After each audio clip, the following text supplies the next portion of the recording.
Assalamualaikum warahmatullahi wabarakatuh. Kita ketemu kembali di video pembelajaran untuk khususnya biologi. Kali ini kita akan mempelajari mengenai klasifikasi makhluk hidup.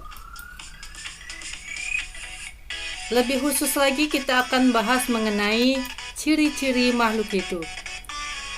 Yang disebut makhluk hidup itu yang seperti apa sih ya kira-kira? Kita bahas yuk. Makhluk hidup itu mempunyai beberapa ciri. Yang pertama adalah bernafas. Bernafas merupakan peristiwa keluar masuknya udara berupa oksigen atau O2 dan karbon dioksida atau CO2 ke dalam tubuh melalui organ-organ pernafasan. Reaksi kimia pernafasan yaitu ada C6H12O6 berupa glukosa ditambah dengan 6O2 berupa oksigen yang akan menjadi 6H2O berupa air dan 6CO2 yaitu karbon dioksida dan energi yang berupa ATP sebanyak 38. Nah, yang menjadi catatan khusus untuk tumbuhan itu bernafas atau respirasi melalui stomata atau yang disebut dengan mulut daun. Berbeda dengan manusia dan hewan. Manusia dan hewan bernafas bisa dengan paru-paru. Untuk hewan bisa bernafas dengan kulit, bisa bernafas dengan trakea dan lain-lain. Tapi khusus untuk tumbuhan itu hanya bisa bernafas melalui stomata atau yang disebut dengan mulut daun. Ciri yang kedua yaitu bergerak. Bergerak ada yang disebut dengan gerak aktif, yaitu gerak yang dapat berpindah tempat. Misalnya berjalan, berlari, melompat, dan sebagainya. Yang kedua adalah gerak pasif.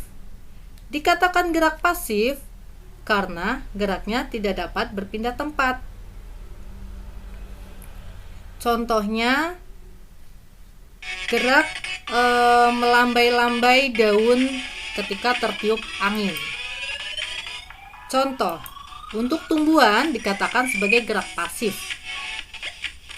Kenapa tumbuhan dikatakan gerak pasif? Karena tumbuhan itu tidak dapat berpindah tempat. Tumbuhan tidak dapat bergeser jika bukan kita yang menggesernya. Hewan dikatakan sebagai gerak aktif karena hewan bisa berpindah tempat. Manusia pun sama seperti hewan, dikatakan sebagai gerak aktif karena manusia juga bisa berpindah tempat. Ciri yang ketiga yaitu tumbuh. Tumbuh merupakan proses bertambahnya jumlah atau ukuran sel tubuh. Contohnya, dari pendek menjadi tinggi, dari kurus menjadi gemuk, atau dari kecil menjadi besar. Ciri yang keempat, memerlukan makan. Kita semua tahu bahwa makhluk hidup itu pasti membutuhkan makanan. Untuk apa ya kira-kira? Nah, makanan itu fungsinya untuk menghasilkan energi di dalam tubuh. Pada tumbuhan, makanan diperoleh dengan cara fotosintesis. Ini berlaku hanya untuk tumbuhan. Nah, yang jadi pertanyaan, mengapa hanya tumbuhannya dapat berfotosintesis ya? Kira-kira kenapa teman-teman? Nah, mengapa tumbuhan hanya dapat berfotosintesis? Karena hanya tumbuhan yang mempunyai klorofil. Hewan dan manusia tidak mempunyai klorofil sehingga tidak dapat berfotosintesis. Kemudian untuk ciri yang keenam yaitu iritabilitas, yaitu peka terhadap rangsang. Iritabilitas merupakan reaksi yang dilakukan makhluk hidup terhadap perubahan yang terjadi di lingkungan sekitar. Contohnya, tanaman putri malu akan menutupkan daunnya ketika kita sentuh. Mungkin teman-teman pernah mencobanya ya.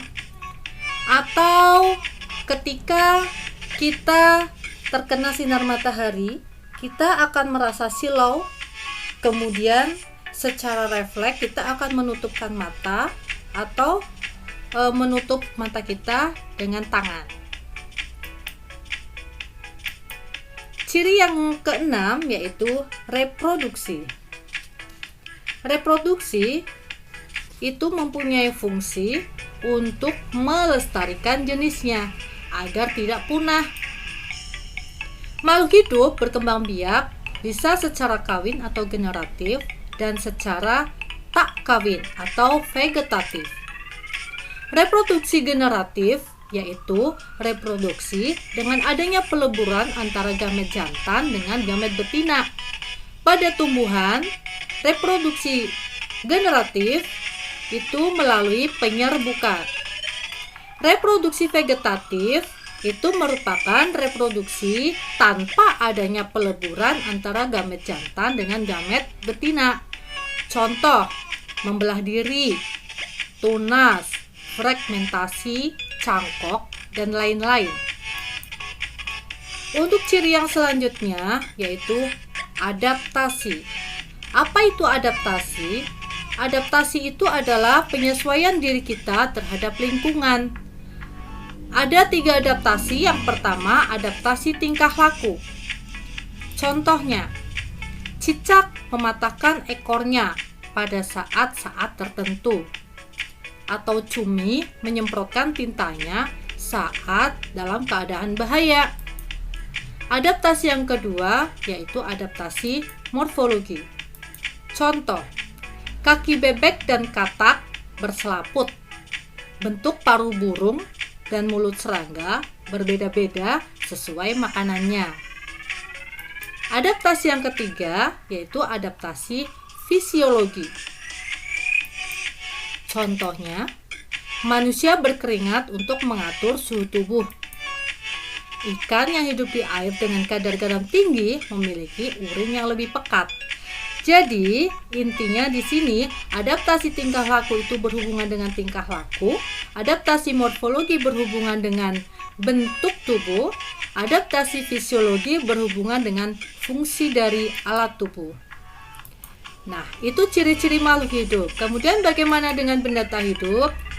Nah, contoh di sini ada meja, ada buku. Meja dan buku dikatakan benda tak hidup. Kenapa ya? Karena meja dan buku tidak mempunyai ciri-ciri yang sudah kita pelajari tadi. Kemudian, bagaimana dengan mobil? Apakah mobil termasuk sebagai makhluk hidup? Nah, coba jelaskan ya teman-teman. Kira-kira apakah mobil termasuk sebagai makhluk hidup? Kenapa? Kalian jelaskan ya. Silakan. Saya tunggu komen dan saya tunggu jawabannya di bawah ya. Nah, sekian. See you in the next video. Semoga bermanfaat. Assalamualaikum warahmatullahi wabarakatuh.